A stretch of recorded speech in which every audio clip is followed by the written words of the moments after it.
ऋषुश्री की गिरफ्तारी से मचा हड़कंप, टेंडर मैनेजमेंट के बड़े खेल का खुल सकता है राज।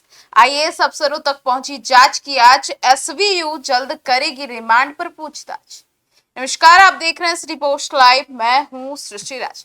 पटना में सरकारी टेंडरों में भ्रष्टाचार और अफसर ठेकेदार गठजोड़ के चर्चित मामले में हाई प्रोफाइल ठेकेदार ऋषुश्री की गिरफ्तारी के बाद बिहार के प्रशासनिक महकमे में हलचल तेज हो गई है। विशेष निगरानी इकाई यानी कि एसवीयू अब ऋषुश्री को रिमांड पर लेकर पूछताछ की तैयारी कर रही है। माना जा रहा है कि पूछताछ में कई बड़े अधिकारियों और सरकारी विभागों से जुड़े ऐसे राज सामने आ सकते हैं जो बिहार की नौकरशाही और टेंडर सिस्टम को कटघरे में खड़ा कर सकता है। एसबीयू ने पटना के मीठापुर स्थित ऋषुश्री के आवासीय परिसर में छापेमारी और लंबी पूछताछ के बाद बुधवार देर रात उसे गिरफ्तार कर लिया था और गुरुवार को निगरानी कोर्ट में पेशी के बाद उन्हें न्यायिक हिरासत में बेऊर जेल भेज दिया गया था। जांच एजेंसी का दावा है कि ऋषुश्री सरकारी ठेके हासिल करने के लिए बड़े अधिकारियों को रिश्वत देता था और इसी नेटवर्क के जरिए उसने करोड़ों की संपत्ति भी खड़ा कर ली थी। विदेश भागने की तैयारी में भी थे ऋषु। जी हां, आपको बता दें, एसबीयू के एडीजी पंकज कुमार दराज के अनुसार एजेंसी को सूचना मिली है कि ऋषुश्री महत्वपूर्ण दस्तावेजों के साथ विदेश भागने की तैयारी में थे। साथ ही इस बात की भी आशंका की है कि वह अपने प्रभाव का इस्तेमाल कर सबूतों से छेड़छाड़ कर सकते हैं और गवाहों को प्रभावित भी कर सकता है। इसी वजह से तुरंत कार्रवाई करते हुए उनकी गिरफ्तारी को सुनिश्चित की गई। अब एजेंसी कोर्ट में रिमांड की अनुमति लेकर उनसे विस्तृत पूछताछ करेगी। सूत्रों की माने तो इस पूछताछ में कई आईएएस अधिकारी, इंजीनियरों और विभागीय अधिकारियों की भूमिका की जांच और तेज हो सकती है।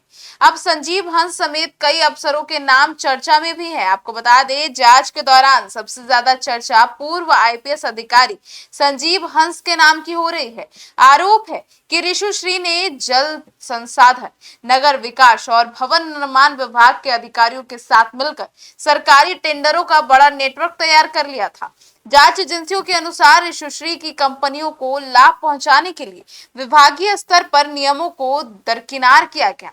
बताया जा रहा है कि जल संसाधन विभाग में प्रभाव का इस्तेमाल कर शेवरॉक्स कंपनी को ठेका दिलाया गया और बाद में यह काम मातृश्वा कंस्ट्रक्शन को ट्रांसफर कर दिया गया। इस कंपनी का संबंध ऋषुश्री के करीबी संतोष कुमार से बताया जा रहा है। अब 61 सेल डीड और करोड़ों की संपत्ति बरामद हुई है। आपको बता दें, ईडी और एसयूवी की जांच में ऋषुश्री की अकूत संपत्ति का भी खुलासा हुआ है।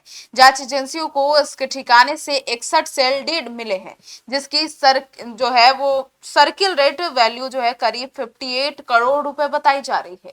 इसके अलावा 2 करोड़ रुपए से अधिक के आभूषण भी बरामद किए गए हैं। जांच में यह भी सामने आया है कि ऋषुश्री ने पटना, हाजीपुर, दिल्ली समेत कई जगहों पर भारी निवेश किया था। उनके पास पोर्श, BMW और लैंड क्रूज जैसी लग्जरी गाड़ियां भी मिली है। एजेंसियों का मानना है कि सरकारी ठेकों में कमीशन और अवैध लेन देन के जरिए यह संपत्ति बनाई गई है। नेताओं और अफसरों से करीबी संबंध भी थे उनके। ऋषुश्री के कई वरिष्ठ नेताओं और अफसरों से करीबी संबंध बताए जाते हैं। यही वजह है कि उनकी गिरफ्तारी के बाद राजनीति और प्रशासनिक गलियारों में बेचैनी बढ़ गई है। सूत्रों के अनुसार गिरफ्तारी से बचने के लिए उसने पहले कोर्ट में याचिका भी दाखिल कर दी थी, लेकिन राहत नहीं मिलने के बाद एसयूवी ने कार्रवाई तेज कर दी। अब सबकी नजर इस बात पर टिकी है कि रिमांड पर पूछताछ के दौरान ऋषुश्री किन किन नामों का खुलासा करते हैं और बिहार के टेंडर सिस्टम में फैले कथित भ्रष्टाचार की कितनी परतें खुलती है। अब आपकी क्या राय है करप्शन को लेकर और बिहार में हो रहे करप्शन के खिलाफ कार्रवाई को लेकर? अपनी राय जरूर बताइएगा। धन्यवाद।